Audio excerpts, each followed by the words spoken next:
misol DTM 2025 da sizga tushishi mumkin. Videoni oxirigacha ko'ring.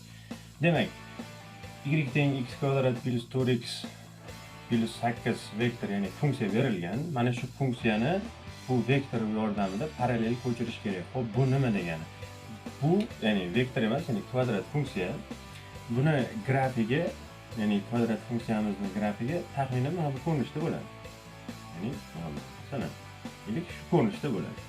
Endi biz buni surishimiz uchun uchini koordinatasi, ya'ni mana bu uchini koordinatasini o'zgartirishimiz kerak. Chapga, o'ngga yoki tepaga, pastga. Demak, agar biz uchini o'zgartirishimiz kerak bo'lsa, biz buni uchlarini topib olishimiz kerak. Qanday qilib? Yaxshi, bizga berilgan funksiyani yozib olamiz. X kvadrat plus 4x plus 8. Endi uchlarini aniqish uchun mana bu funksiyani, to'liq funksiyani biron nimani kvadratiga olib kelishimiz kerak. Ya'ni y teng x kvadrat plus 4x. Mana shu joydan kerakli. Mana shu 4 ni 2 ga bo'lamiz. 2 bo'ladi va 2 ni kvadrati 4 deb yozamiz. Bizda 8 hosil bo'lish uchun yana 4 ni qo'shib qo'yamiz. Endi mana bu ifoda bizga kvadratga keladi. Ya'ni qanday?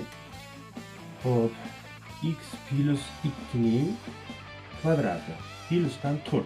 Mana. Demak, bizda uchlari minus 2 va 4 ga tenglangan. Endi mana bu berilgan ikkita vektor, ya'ni a vektorimiz bizda 4 minus 2 bo'lsa, x o'qini, ya'ni x uchini surish uchun 4 ni ayiramiz, y o'qiga qo'shamiz. Ya'ni x ni silish uchun ayirishga to'g'ri keladi, y ga tepa yoki pastga tushirish uchun qo'shishga to'g'ri keladi. Yaxshi, demak yozamiz x plus 2 minus 4 ni kvadrati va 4 plus mana minus 2 ni. Demak, x ayriladi, y qo'shiladi. Shunda bizda x minus 2 ning kvadrati plus 2 degan ifoda hosil bo'ladi. Biz buni qavsini ochib chiqamiz. X kvadrat minus 4x plusdan 4 va plus 2. Yana soddalashtirsak x kvadrat minusdan 4x plusdan 6. Demak, mana shu javob.